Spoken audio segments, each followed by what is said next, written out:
The Town play what is perceived to be the toughest game remaining in the season on Saturday lunchtime when Leeds United come to Kenilworth Road for a humdinger of an afternoon game with, quite a lot riding on it for both sides, I think it's fair to say. Alongside me to preview it, I've got the Lutonian journalist James Cunliffe. Jimbo, this will be a nice one to win, wouldn't it? I've never been more buzzing to play Leeds, to be honest. Absolutely. It's amazing what a few wins can do, isn't it? We'll preview a big game of Championship football right after this intro. I believe our supporters are the best supporters in the country. I love this town. I love this town. I love this town. You know what I love about this town is actually you. Everyone in it has got this massive soul. We're Luton people, and that's what we care about.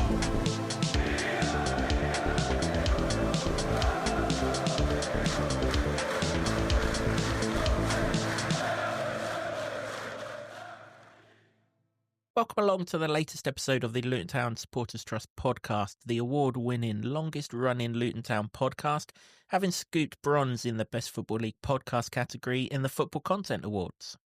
This season, the show is in association with Solid, providing opportunities, provisions and assistance so our academy can fulfil their potential.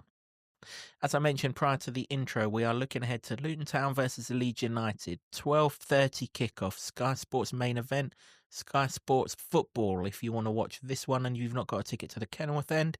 And alongside me, I've got Jimbo to preview it as always. Probably going to be a lot of Leeds fans watching this, Jimbo, because we had a lot of Leeds fans reacting to the last one at their place, many of which subscribed and things like that. So we're not going to be nasty against Leeds or anything like that. It wouldn't be anyway. I've got to be honest. They're a team that I love watching as a neutral. Obviously, I'm not a neutral on Saturday and really don't want to watch them play good football.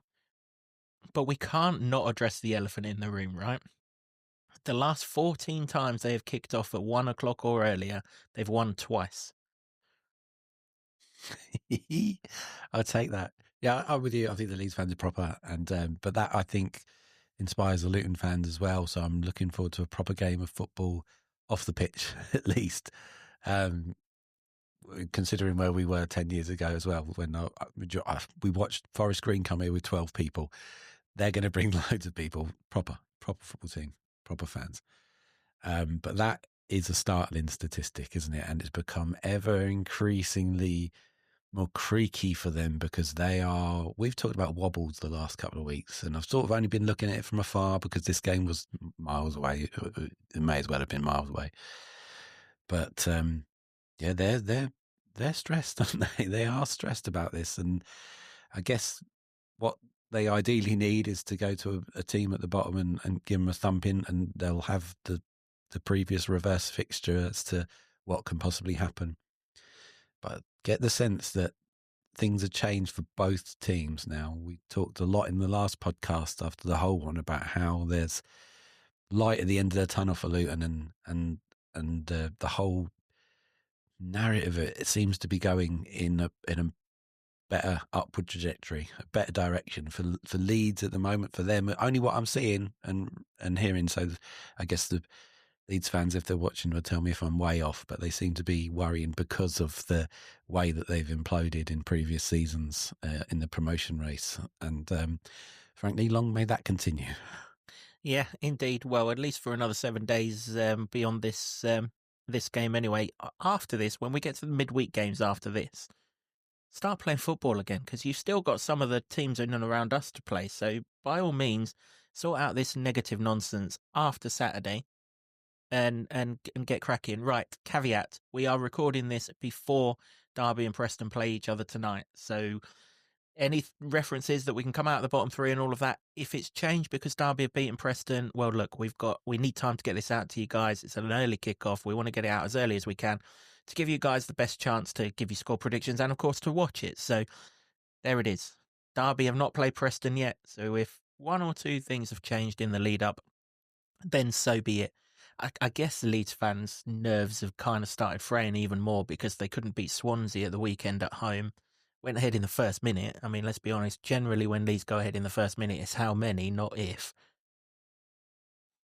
They've got a big problem with their goalkeeper. I referenced it when we went up there, actually, and he turned into peak Lev Yashin in the second half. Don't bother with that nonsense. Don't bother with that nonsense here, Sunshine. You keep making your mistakes, please, and wait until the following game. There's kids to do that. watching this game. Who- Levias? Well, when his reference came up in Soccer AM in the mid-90s, that's exactly what my reaction was. Who the hell? But hey, Lev Yashin, Google it if you need to. Yeah. Real problem, though. Funnily enough, the lives and times of goalkeeper. He saved a penalty after about 15 minutes on Saturday, then dropped across for the first equaliser, and then the second one went straight through him. Please, Mr. Meslier, have another stinker. Yes, please. Everything that can go wrong, we've seen that for us. Everything that can go wrong will go wrong. Well, it had been, not so much now, and hopefully we're on. We're past that. We don't know, hopefully, but hopefully also that they can continue doing that. And the nerves are starting to fray, and the fans are starting to get worried because they've seen this before. Then got to play on that. Big time, yeah. Yeah, I mean, I'm assuming it is going to be Meslier in goal. This isn't the first time he's made cock-ups this season, and Daniel Farke's backed him. I mean, for me, as an outsider and a neutral looking on, for me, Darlow would be the better of the goalkeepers. Just spent the international break in goal for Wales, so it's not like he's not been active or anything. But I would be more than happy as a Luton fan to see Meslier on the score sheet. On the team sheet. Who I wouldn't be so. Yeah, if we see him on we see him on the score sheet, bloody hell. Yeah, no, we don't need none of that. Who I'd be less happy to see on it, though, are these two wingers who gave us a right old night at their place. Manuel Solomon on loan from Tottenham and Daniel James. I mean, to be honest, Daniel James has got a reputation of being all wind and, well, nothing else. But against us, he looked really, really good, didn't he? And at this level, he's probably as good as you're going to get. Whether he's Premier League level, that's for them to worry about next season, hopefully for them, because even if we do stay up, I'd rather not have to come up against Leeds because, they're a bit of a powerhouse, aren't they? But yeah, those two wingers, we couldn't stop them at their place. Now, we hope Izzy Jones is back, and we'll come on to Luton shortly. And the only reason I say that is because we've done this Reece Burke versus Manuel Solomon game already this season. Spoiler alert, it didn't end well. We don't really want a repeat of that here if we can help it. But either way, if we can keep them two quiet, we go a long, long way to getting something out of this game. Yeah, their pace is a major factor of frightening anybody, really, was it? But there were other factors as well. The fact that they passed the ball at will, and correct me if I'm wrong, but I don't think we fielded a midfield up there, did we? They might have been there. I didn't see them. They were in the vicinity of Yorkshire, weren't they? But yeah, you're right. Not that evening. Before Leeds fans scream at their screens at us, we generally pick out the threats to Luton from the opposition. Many of you will probably tell me that Tanaka is your best player or most influential player. I'm right with that. Well, he was good in that game up there, wasn't he? Very good, yeah. Great player. But if your defensive midfielder is one that we've got to worry about in our current situation, well, we'll take that all day long. Not a problem. He does look a class act, though, to be fair, Tanaka. The other one, Peru. Strikers aren't generally having as much joy against us now as what they used to. Certainly when we went up there. I mean, obviously, he scored the second goal, didn't he? Horrible set-piece goal. You kind of get the feeling that McGuinness has kind of got that confidence now that he'll keep him in his pocket, but he's got good movement, Peru.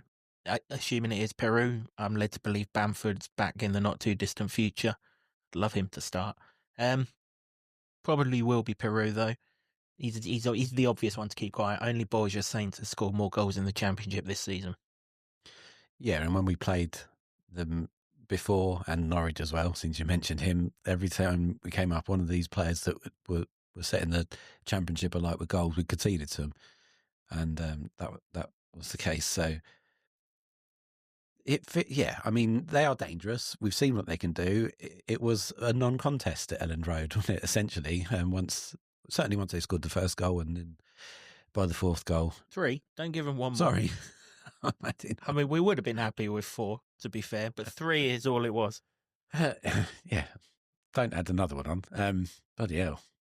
But yeah, the defensive output in the last few games has given us so much more confidence, and certainly in a couple of them, Christ has got home and pulled strikers out of his pockets with his car keys in his wallet, and now McGuinness seems to be in that similar vein of form or intent at least, and it'd be lovely if one of those could do the same to these players. I mean, they've got threats all over the place, so it's going to be a big ask, but if they're having a wobble, and Luton are now one of the form teams at the bottom anyway, why not? Why not?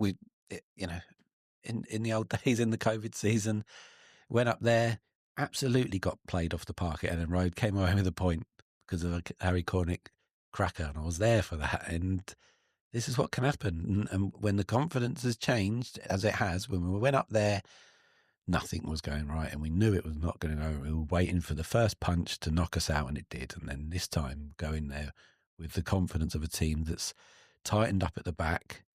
Yeah, the strikers ain't scoring at the moment, but somehow getting some results. So the narrative's changed, and we've got to play on that. Yeah, absolutely. I mean, that narrative is big. They've been there, they've seen it, they've done it all before. You only have to look at last season. They should have got promoted automatically last season. They found too good for them. Then they lost in the playoff final to Southampton. I can understand why Leeds fears are of exactly that, because we've done the playoffs and not had a particularly good record in them. You have to go back before they got promoted to the Premier League. I think it was actually that season in COVID, if not the season before that, when with Bielsa they were expected to win the league. They ended up in the playoffs. Jack Marriott scored at Elland Road for Derby, managed by Frank Lampard. Leeds fans are already seeing Coventry against Leeds and not liking what they're looking at. Look, sorry to remind you of that, Leeds fans, but we're going to play on everything that we possibly can here, because the gulf between the two teams here is that wide. I'm really looking forward to this game. I'm not just really looking forward to this game because Luton have suddenly found some form and are showing signs of being the side that can get out of this trouble. But you know what? I'm old, and all of the great Luton games are when we're the underdogs and no one gives us a chance, or everyone expects the opposition to beat us, and the atmosphere at Kenilworth Road is feisty and it's nasty and it's intimidating, and it's going to be that on Saturday. They're going to create noise. We're going to create noise. This is a proper football fan game for me, this. Yeah, I mean, if you're going to talk about age, this is for what the younger generation who weren't around to see, and we were just about around to see, was what the 80s was built on, wasn't it? The big teams hated coming to Kenilworth Road for that reason. I mean, you talk to any Liverpool fan and they hated it. And there were many reasons, of course. There was plastic pits to contend with and stuff like that. But all these factors added into, and the pressure is all on Leeds. Yeah, Luton have to try and get points where they are, but the result of the weekend has improved that feeling about it massively. And this is one of the games we wrote off a long time ago. And even if that happens and Leeds win, it kind of doesn't matter. And I urge Luton fans to think of it in this way, because you've got an absolute battering by Reading in the Great Escape season 5 years ago, and still got out of it. So that could still happen, and Leeds could be the team to do it. But that all takes the pressure off Luton in a sense, and it is all on them. And the way the two teams are going into the game, the trajectory of the confidence and the confidence really for both seem to be in completely opposite directions, and all these things you can play on. So yeah, I'm really looking forward to it as well. It's going to be a cracking day. It really is. It is, yeah. Can even not be Saturday now? Please hurry up and come along Saturday. Yeah. Let's bring it back to Luton then. I mean, we'll come on to how we can beat them in a minute. It is possible, they've only kept one clean sheet in their last 7. They're not watertight at the back. They're a bloody good side. They're the best side in this league. Whether they go up, whether their fears are allayed or not, they are the best team. Football-wise, they are the best team in this league by an absolute street.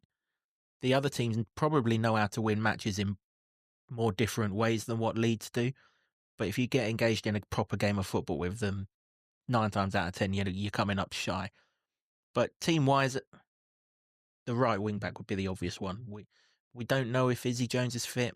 You might know this by the time you watch this. I'm sure Matt will confirm either way in his press conference. but we could do with him fit because his pace down that side. Both ways, actually, keeping Solomon quiet and keeping Firpo down that end of the pitch rather than coming up this end of the pitch because he's a bit of an aerial threat himself, would work wonders for us. It would, and part of the reason why the three centre halves and the five at the back total when we're defending anyway has worked, even though it's not our favoured thing, is the emergence of Izzy Jones. He's done really well. For me, he's still got an issue with his final delivery. We didn't get to see him rectify that. He went and scored a hattie in the international break for Guyana, and fair play to him. And we were hoping he'd come back and we'd see some more of him. But he hasn't been improving, and that's to be expected because at Middlesbrough he wasn't getting games. Ben Doak was in front of him, all that jazz. So when he's coming in here and he's probably would have been expecting to play as a lot of other players in this team, or the ones that were signed in January, were expecting to play in a different formation. It's gone back to what Bloomfield thinks will work, and it's the five at the back with the wing backs. And Izzy Jones has been making that position, relatively his own. It doesn't seem to be a problem anymore, does it? The only thing we're talking about is the final delivery, and hopefully that can improve. But in the other way, there's nobody going to try and, well, maybe Leeds are the team that would try, but nobody else is going to try and take him on for pace because they wouldn't. I've seen him give players 10 yards head start and still beat them for pace. So yeah, it would be good for him to come back. But if he's not right, yeah, don't risk him. There's no point. I don't think he will, though. I don't think that Matt Bloomfield is in that place where he needs to risk people now. We've got players coming back, and if it's one game that he has to sit out more, then obviously he might do more damage against the teams coming up after Leeds. But that being said, I'd want to see him back in the team. Yeah, I would too.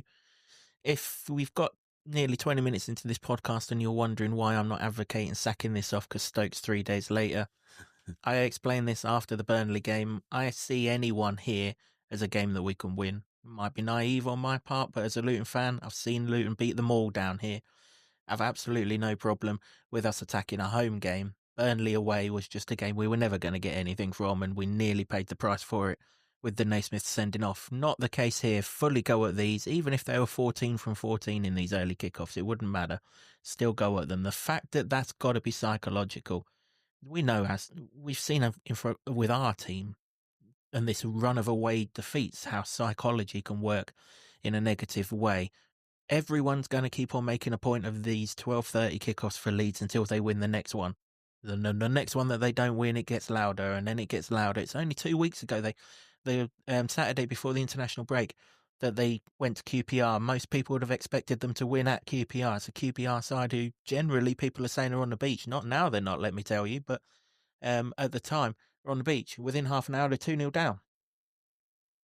It's a thing. Yeah. I mean, I wonder why that is, because when we talk about 12:30 kickoffs and going away, or maybe even home, it's like, well, there's not really had enough time to get in the pub and get a bit oiled and up and stuff. And sometimes that's the case, but Leeds are one of the most noisiest fan bases I've ever heard. And I wouldn't imagine that's the case. I mean, it might help that, you have a couple of jars in before you get in. But I think generally they're quite vociferous. So I'd love to know, maybe put it in the comments, why that psychological barrier is as it is, because it wouldn't seem to me that the way we experience that is the same for them. Maybe I'm wrong. Yeah, indeed, yeah. I mean, we're talking about this being a feisty game between fans. I think it's only right to reference that this week is the 25th anniversary that the two guys got stabbed out in Istanbul, I think it was, from the Champions League tie. So, full respects to those guys. And obviously, if there's any sort of commemoration of that, Luton fans will take part in that. As you would expect any group of football fans to do. Any football fans that go to a game and don't come back will always be in the thoughts of others. That's for sure, yeah. That the only team change if Jones is fit? Are you seeing anything else? I mean, we were a little bit worried, weren't we, going into the whole game that Amari'i Bell might not be good to go. Well, he wasn't just good to go. He went the whole 95 minutes. Cal Naismith, you just got to bide your time. He's probably waiting now for an injury, isn't he? That's not to say it's not going to come. This is Luton Town. But right now, I don't think you can change them back three. I'm still not completely convinced that we've got Amari'i of 2 years ago. Hell, I'm not the same as I was 2 years ago, so I'm not necessarily laying that as a negative on him. But, you the players that were with us 2 years ago, you kind of judge them on 2 years ago because that's what you do, isn't it? But as a three, they are looking as good as we've had since 2 years ago. I don't think there's a lot you can do or would want to do to change the side, and there'll be people screaming at me, and we'll get to it. The strikers. Listen, we're like Matt Bloomfield. We build from the back and work our way forward. Yeah, exactly that. I mean, that's probably the only area that you'd want to change. Everyone else is doing their jobs to the best of their current abilities, and at the moment, the strikers are doing good things. They're just not doing the thing they're mostly paid for, which is scoring goals. But yeah, so defensive's not. It's strange, isn't it? Defensively, it's not an issue at the moment because if Amari'i can't play, then Cal plays, or Reece can fill in. Reece can fill in almost anywhere along the back line. Is that good? But he's not got the minutes, so he probably would only get 45. Maybe they'd stretch it to 50, 60 for the second game he's back. They're going to gradually build him. He's not going to be playing the whole time, but he doesn't need to. He doesn't need to. So defensively is not an issue, is it? I'd keep it as it was. Doughty, obviously, left wing back. That's an obvious one. You mentioned very, very rightly in the last podcast when we reviewed the whole game how efficient that Liam Walsh is being. We also mentioned about how he only plays an hour and then he goes off. So that seems to be a plan. So I don't see any reason why that plan would change. When we have the ball, we definitely need someone who can use it. We might be at home, but we're not going to have anywhere near as much of the ball as what Leeds are going to have. This is going to be a 70-30 job again, and it's in their favour. So when we've got it, we need someone who can keep it and use it. That's Liam Walsh in this side. Was he in the doghouse when we went up there last time? Was that his dark period? He was in and around it, wasn't it? Because he'd been sent off against Oxford, and then he'd been sent off against, and then afterwards he got sent off against Blackburn, didn't he, a few weeks later? So it's hard to know because, like I said before, I don't recall seeing a midfield up there. There you go. Indeed, so yeah. And then we'll need the energy of Clark. You know, he's got lots of energy, and then the class of Tello. We'll need him. I think that midfield three, unless there's an injury, really. I think that midfield three, maybe unless we rotate over Easter, will play pretty much the rest of the major minutes of the season, won't they? Yeah, I think so, and I'd be more than comfortable with it because there's a partnership forming, and some of that, maybe some of the issues that have been starting to be resolved is the fact that there are partnerships happening where we're so decimated by injuries for such a long period of time that wasn't really particularly a factor in this. It was just where we can pull together to get on the pitch, and now suddenly you've got this midfield three that seems to be working so well. Clark playing a little bit more forward, so he's not having to do so much tackling, which is not his forte. But Liam Walsh has seemed to read that situation quite well. Tello's coming into the games more, linking to play more. Yeah, more than happy with that. More than happy.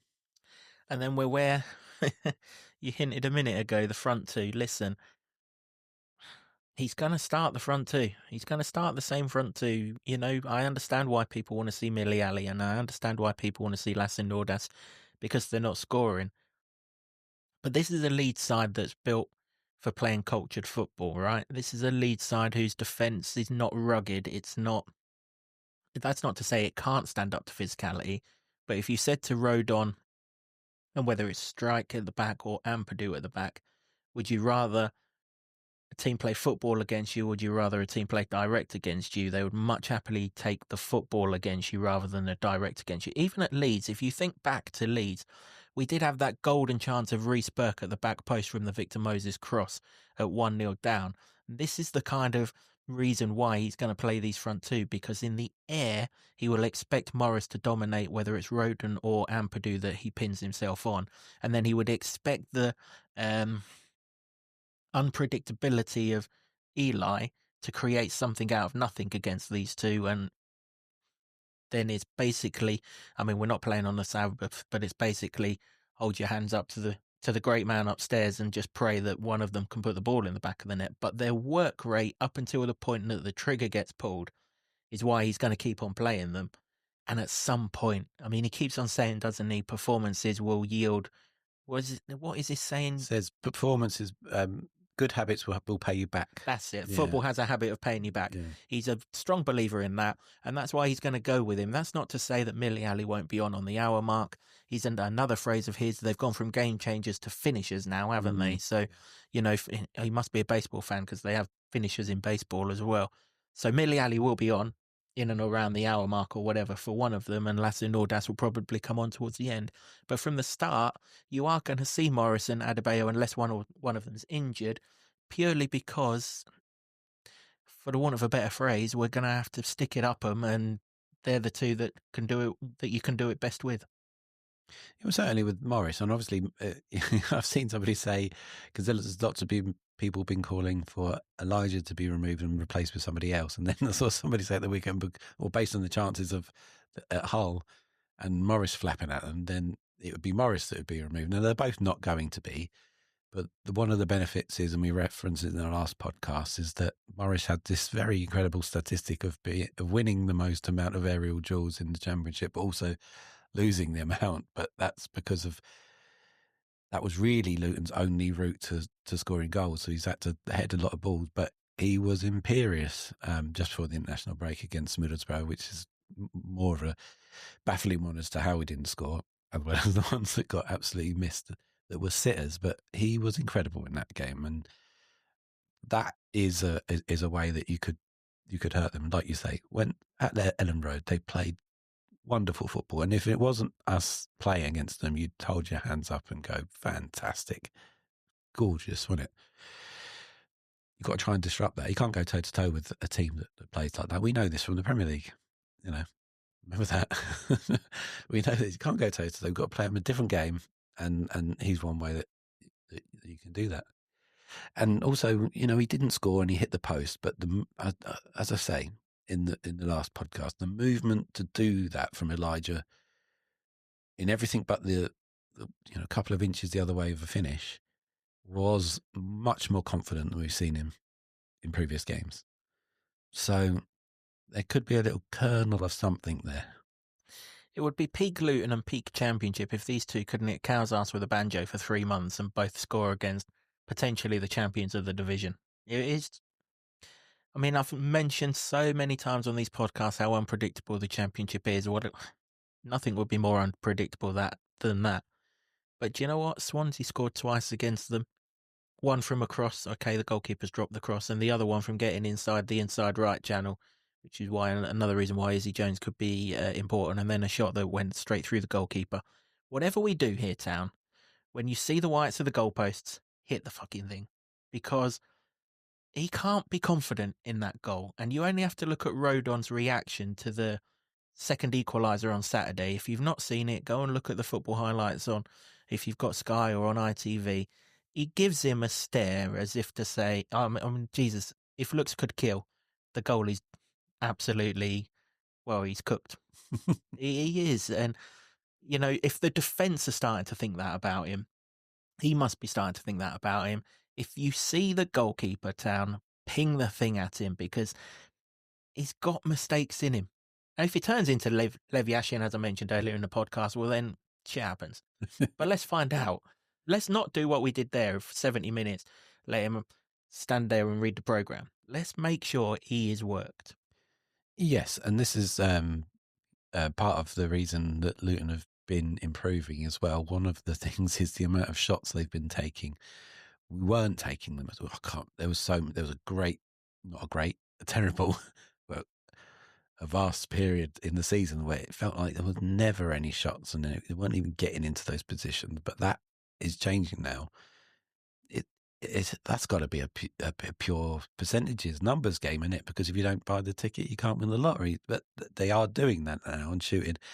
Middlesbrough was a prime example, and bloody loads of shots. Liam Walsh had 2 in the first 5-10 minutes, and it carried on that way for a good half an hour anyway. So that is one of the things that you could look to if you were statistically minded. You can go and look at what the the ratio of shots were before Bloomfield came in and how that's improved since, and that would show you as a one reason as to why.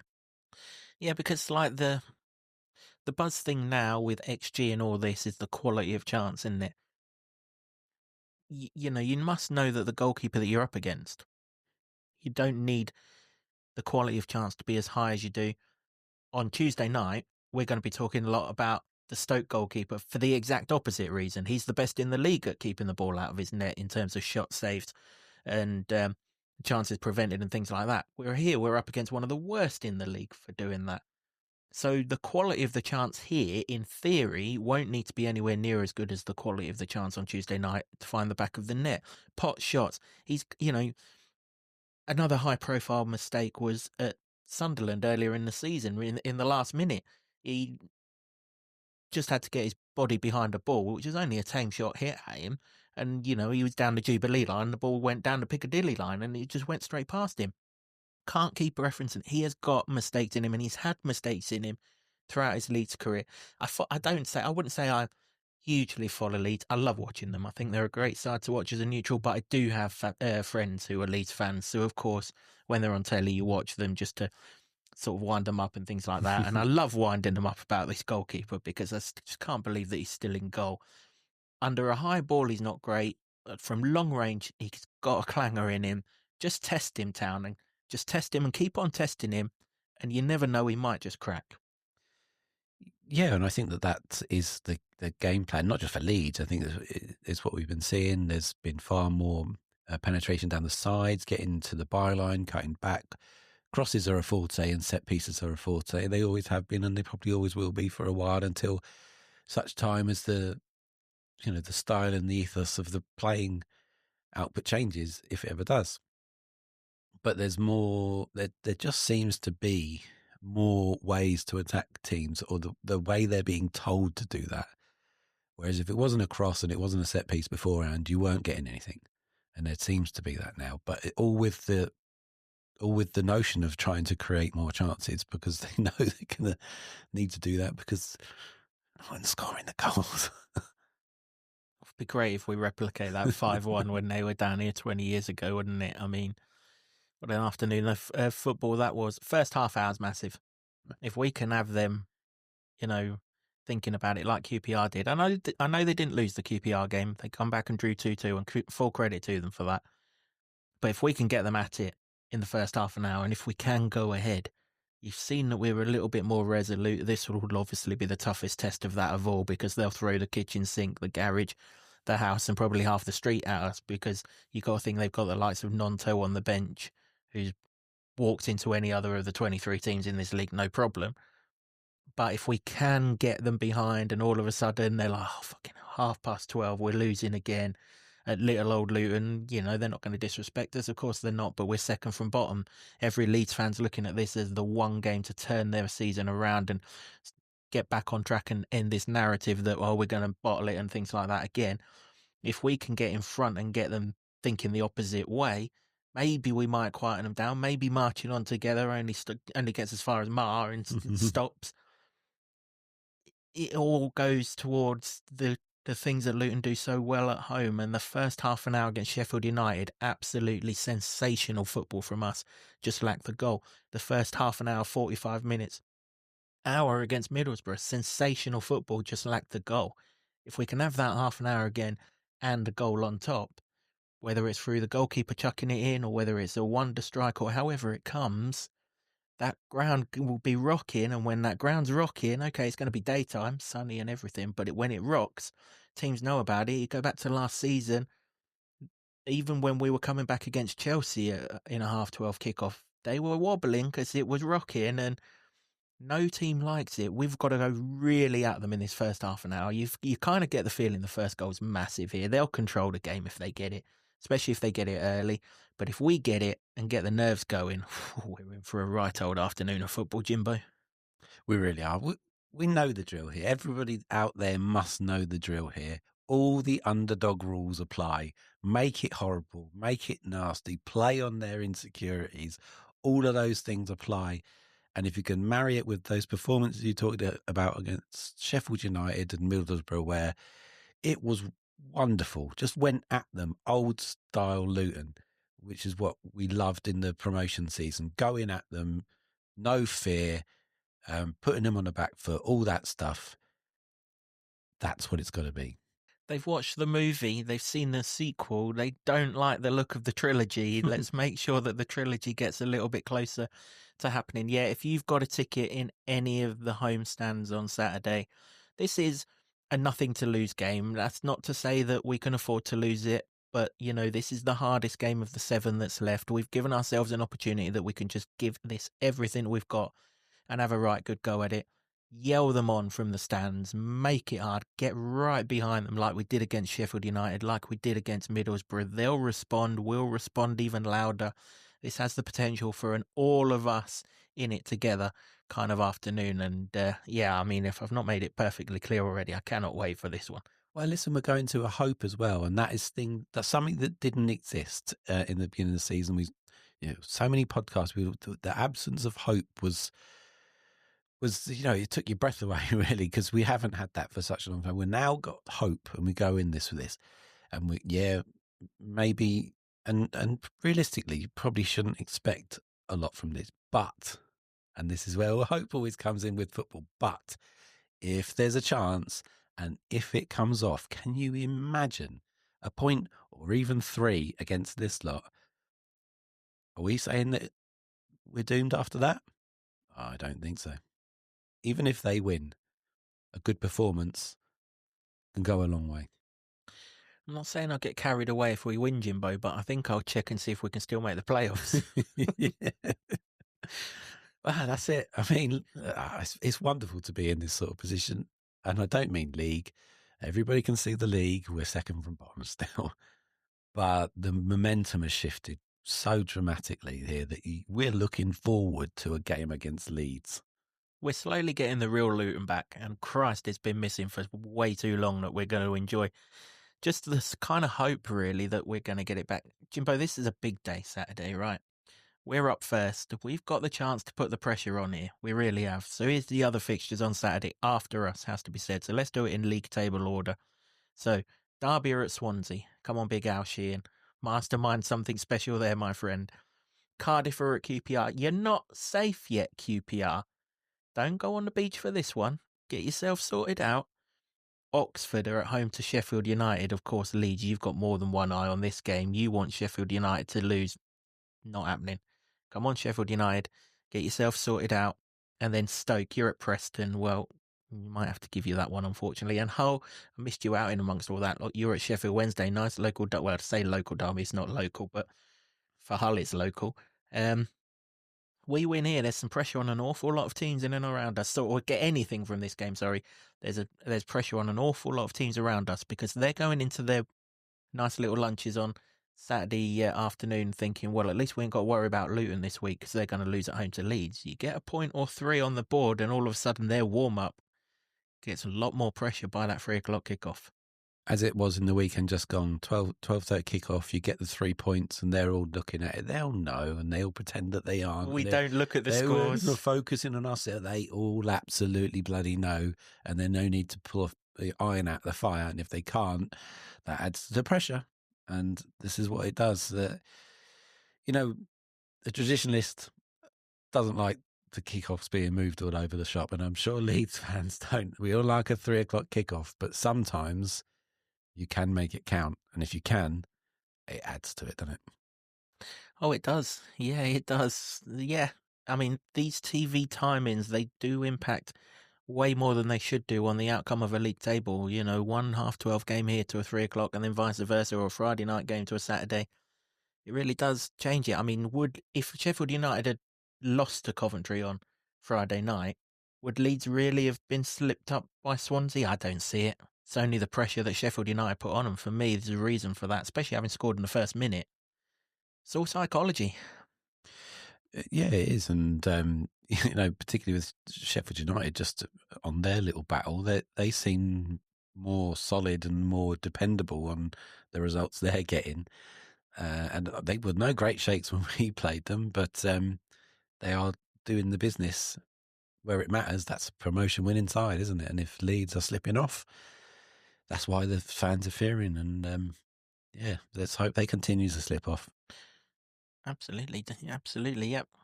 We will close this podcast out with the score predictions as we always do. Jimbo, it's you first. I know where we're going, but where are we going? We all know where we're going. We all know it. It's reverse psychology for the win. 5-0 to Leeds. Reverse psychology, Leeds, if you're watching this. Disclaimer, I don't mean it. 5-0, crikey. No, it hasn't worked out in the opposite scoreline yet, has it? No, I won't get too excited then. I am looking forward to this. I've got to be honest, though, I still see it as a stretch too far for us to beat Leeds. That's not to say that I don't think we're going to give them a right good go. They've got a bit of class about them that recent opponents haven't had, though. I can't believe Leeds are as bad as Middlesbrough on Saturday. I just can't believe it. Drew 1-1 up there in the Great Escape. Let's have that point on the board here, 1-1. Yeah, we'll take that as well. Yeah, all day long. Yep, happy. All day long, yep. Plenty of time for you to get your score predictions in for this one. Let us know what you expect. Of course, if you get the correct score bang on, then we'll give you 3 points in our leaderboard and a shout out in the review episode, which will be out at the usual time in all of your normal podcast places. I should just say it is actually the 25th anniversary of the stabbings of those two Leeds fans on Saturday. So if there is some sort of commemoration of it, please do join in, Luton fans. We are all one football family after all, and I'm sure I don't need to sort of ask Luton fans to do that. I'm sure we will do that naturally because that was a tragedy that shouldn't happen at a football match. Enjoy the game, everyone. Get right behind these boys. They are starting to play some football now, and let's keep this run of momentum and this run of form going. And crikey, if we can avoid defeat here, well, we will be going to Stoke with feather in our caps, won't we? That's for sure. That is it for the Barber Club, for the podcast even. But our thanks go to the Barber Club and the lower level in Luton for hosting our studio, to Sean Grant and the Wolfgang for our intro music, and to Ed Smith Creative for all the designs that you see on set. Until next time, which will be a review of what we're expecting to be a quality afternoon at Kenilworth Road. From Jimbo and myself, come on you Hatters, right behind the boys here. Come on, Tam. I believe our supporters are the best supporters in the country. I love this town. I love this town. I love this town. You know what I love about this town is actually you. Everyone in it has got this massive soul. We're Luton people.